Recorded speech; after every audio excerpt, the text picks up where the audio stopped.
Packet Tracer Activity 16.4.6 Configure Secure Passwords and Secure Shell. In this activity, we're going to better secure our switch and our router by using stronger passwords, and we'll also provide a more secure way of connecting to and configuring our switch and router through our network ports rather than our console connection. Because you've already done some of the work that's required in this in the past, I've already configured the IP addressing on the router, switch, and PC as indicated in the instructions. So I'm going to skip those as I go through this exercise. So I'm going to start here on router A. Now I can't go to the command line here because that's locked. So I have to go to the PC and I have to use a terminal connection. So I'll connect into the router. And as I've said, I've already configured some portions of this. So let me go ahead and get to the elevated prompt and do a show run, show the running config. And I've already set up the IP address on this. I've ensured the switch or the port has been turned on, and I've given the name to the router. So the first thing we're going to do here, and this is in step 1E, is we're going to ensure that we have stronger passwords, or encrypted passwords in this case, on our system. So we are no longer allowing plain text passwords to be stored. So I'm going to go ahead and I'm going to do a question mark. And we'll look here. So we can't do this at just the elevated level because this is a configuration command. So I'll do a config T, do a question mark again, and you'll notice that there is a service command. So I'm going to go into the service command and do a question mark just to show you that there are other options here. We can set up a DHCP server, not something that we've got into yet, but you will do this later in later courses. But there's the one we want, encrypt system passwords. So we'll do a service, password encryption, and press enter. So now we have that turned on. We're next going to want to set the minimum password to 10. This is a security command, so I'll do security. Once again, I'll do a question mark here. We only have one option here. So we'll do service password. I'll do a question mark again. The only option is to set a minimum length. So we'll do that, and here it says to set it to 10. So a minimum of 10 characters in our passwords. Now we need to set up a user account in order to log in. So I'm going to set up a user name. I'll just type my name, Owen, and the word secret, the stronger of the two. Types of passwords we can set. Now I'm going to set a very simple password just so I can remember it here. Oh, let me get back in here.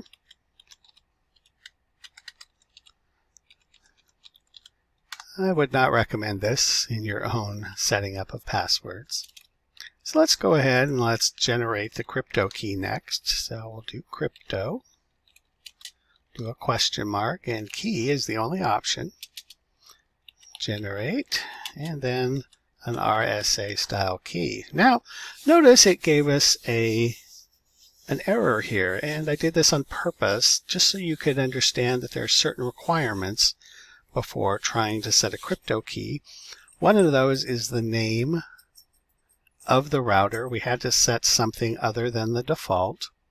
And then we have to have a domain name, the domain in which we have our router set up. Now this is a part of the crypto key generating so that we assure that the cryptology that's being used is assigned against those items. So let's go ahead and set up the domain name next. So IP domain name. Let's see, there we go. And this is ccna.com. So now we can go ahead and do our crypto key generate. Now it asks for what size of a modulus. Now the modulus is just how big of a key are we going to generate.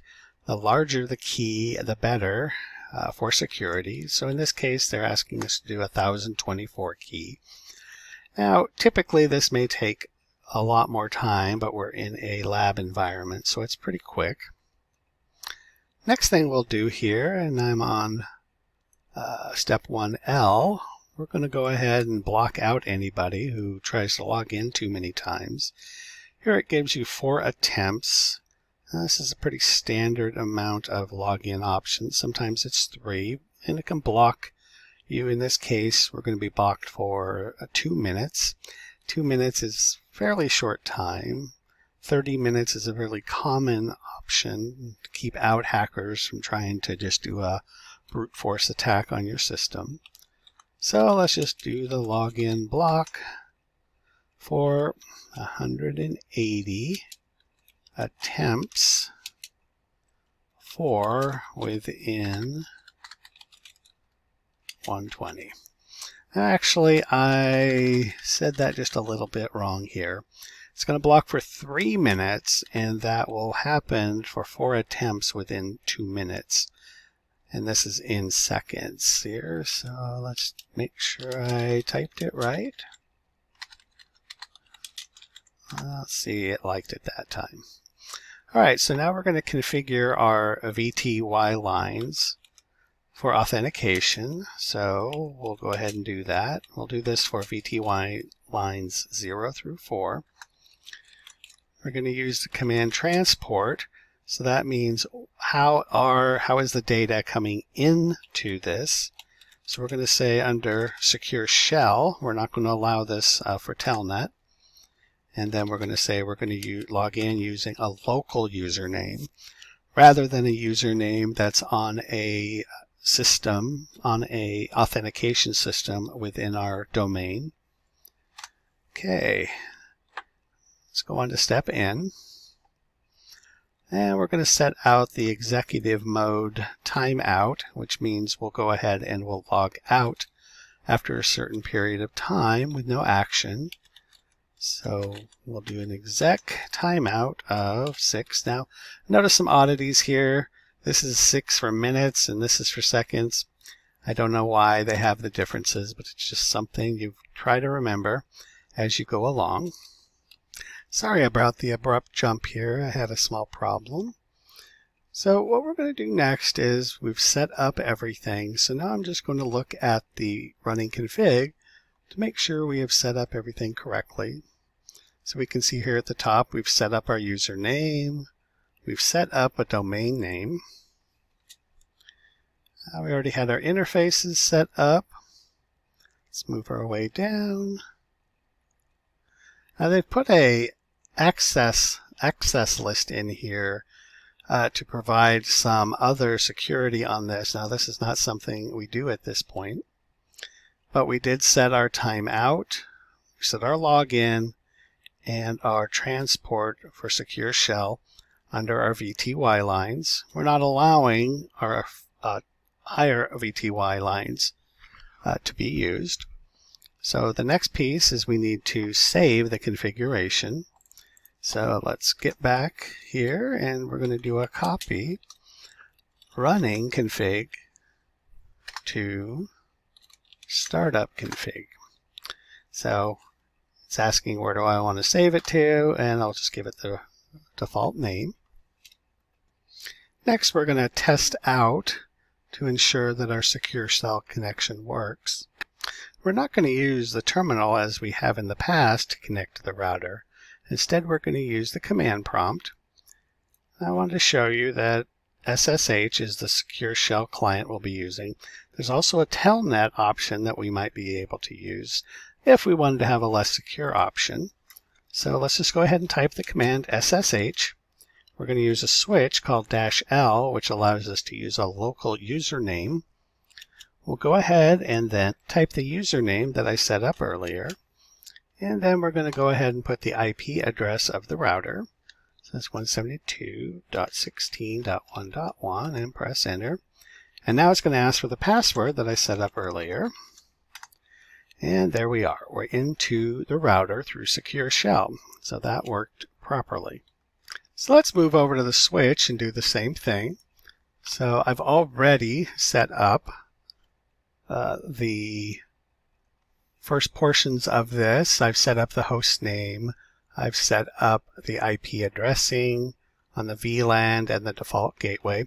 I have not disabled the unused ports yet, so let's go ahead and do that. This is an interesting thing that we can do. One of the things is we can use a range, which is a very useful thing. Instead of typing the interfaces 1 through 24 times. So let's go ahead and get into the elevated command prompt.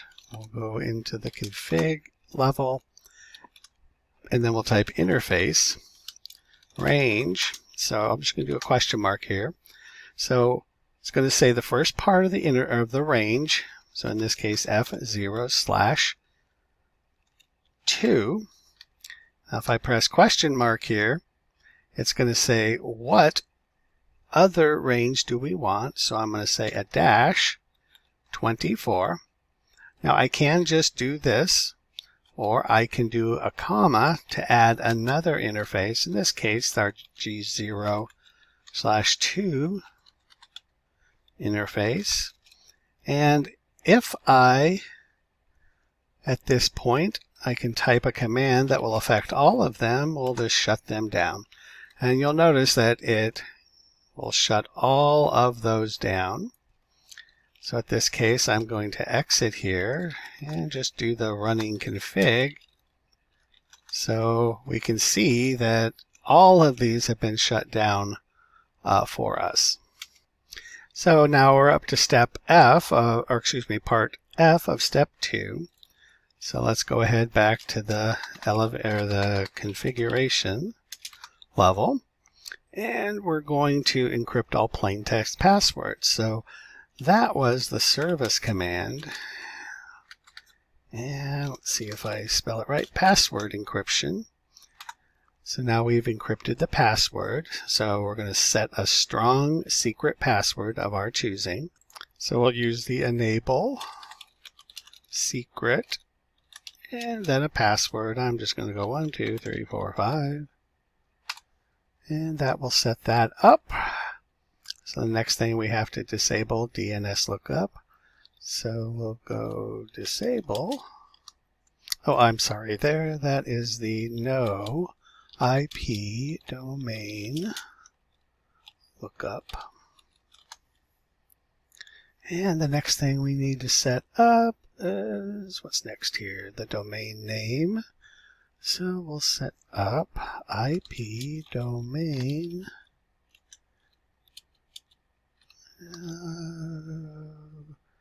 dash name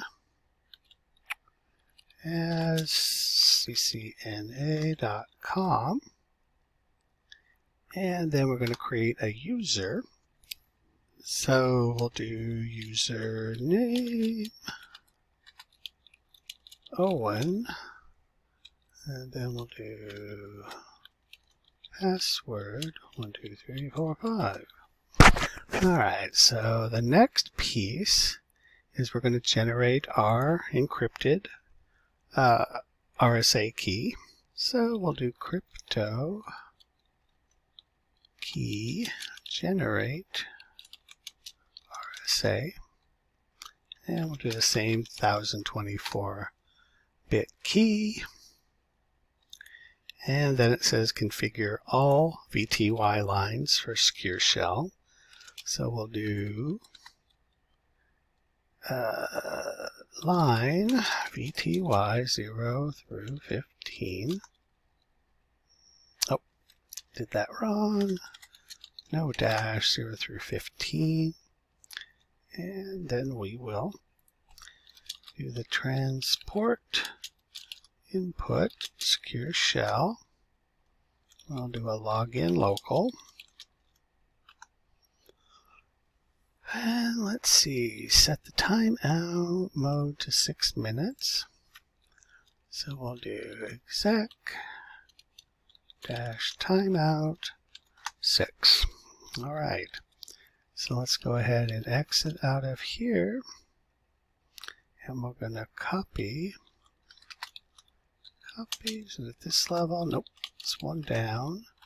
So we'll copy running config to, what is it called? Startup config. And then we're done. Now you can go back and check that you can connect back into switch 1 using secure shell if you want at this time. This ends this video.